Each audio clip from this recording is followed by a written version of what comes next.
This is John Beath. I'm here in Oregon City with guide Charlie Foster, and we've just finished our fishing trip on the Willamette River.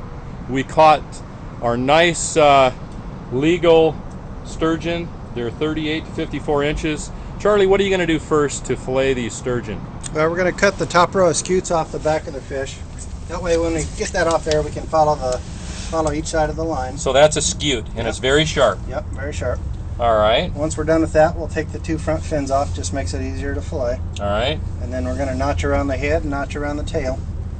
And then we'll fillet them out and skin them. All right. Let's go to work.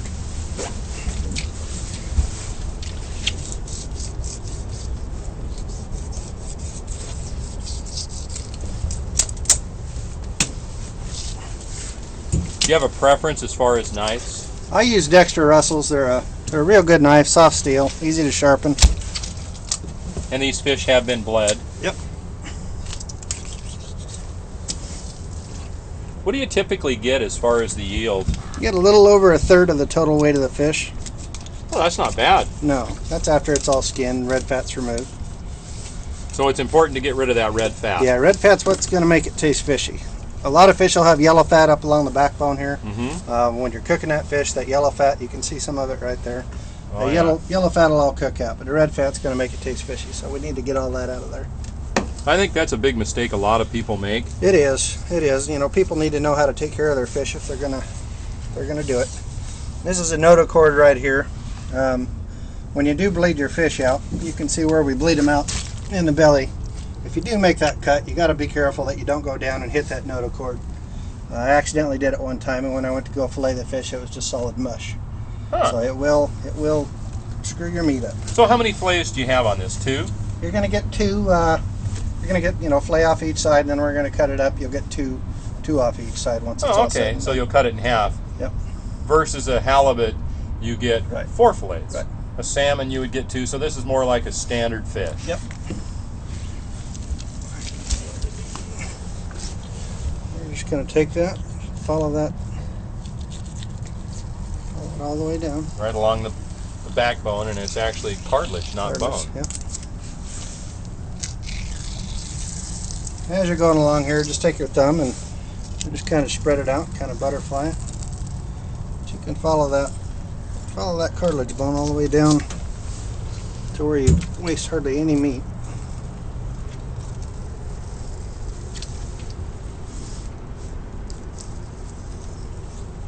Oh, that's a pretty fillet.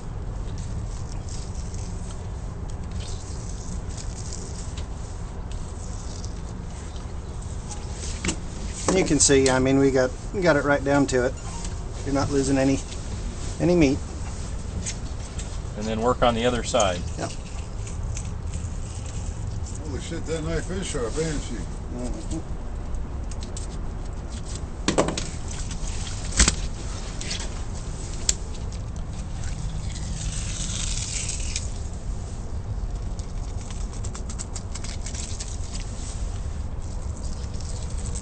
Do you have any favorite ways to cook your fish? I prefer it bare batter.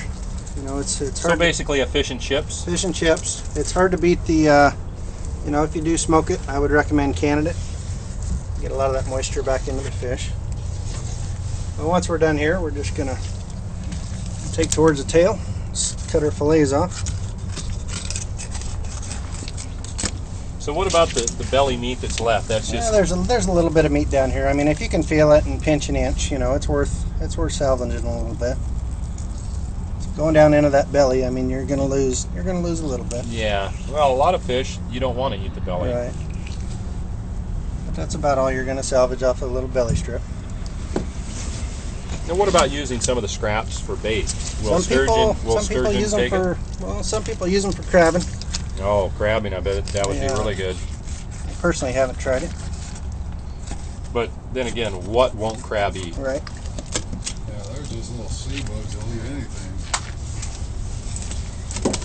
As you can see, we took pretty much every bit of meat off of that fish, right down to the ribs. All right. Is there anything else that we have to do with these fillets? Well, what we're going to do now, any of the belly meat that you've got in there, the intestinal stuff, we're going to remove all that.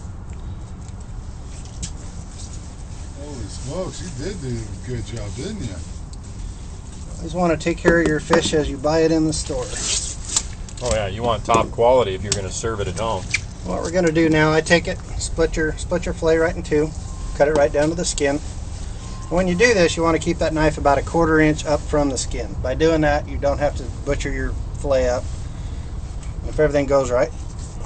So then you slide that knife right along the skin Yep. and leave the skin. Then you don't have to worry about it later. And the skin is also what makes it taste not so good. Yep. And right close to the skin is where that red fat is. Yep. It tastes You're always fishy. going to have this line down the middle. So what you do is just 45 your knife. Cut that little slab of fat out of there. There you go. That looks awesome. Good to go. And that's probably a couple of meals for a couple. Yep. Or one meal for a family of 4.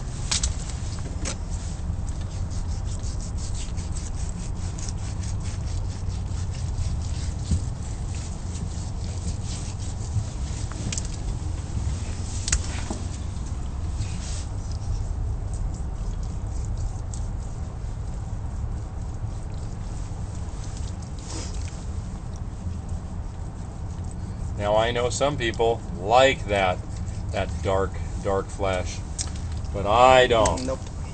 No good. If you ever throw a piece of this stuff in the river when the water's really hot, it's so dense that it'll actually float on the top of the water.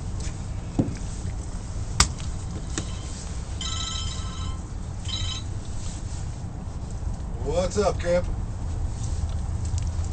Just got done doing some sturgeon fishing. Yeah, down here on the Willamette. Yeah, on the Willamette. Basically about like that. If you do have a little bit of red on there, don't get too concerned about it. What some people do before they cook it up, they'll soak it in buttermilk for about an hour. That'll pull that fishy taste out of it. Some people soak it in ice water, make it real firm before they do any final trimming to the meat. That way you don't waste a lot of meat. As far as fresh fish, it's hard to beat. All right. Thanks a lot.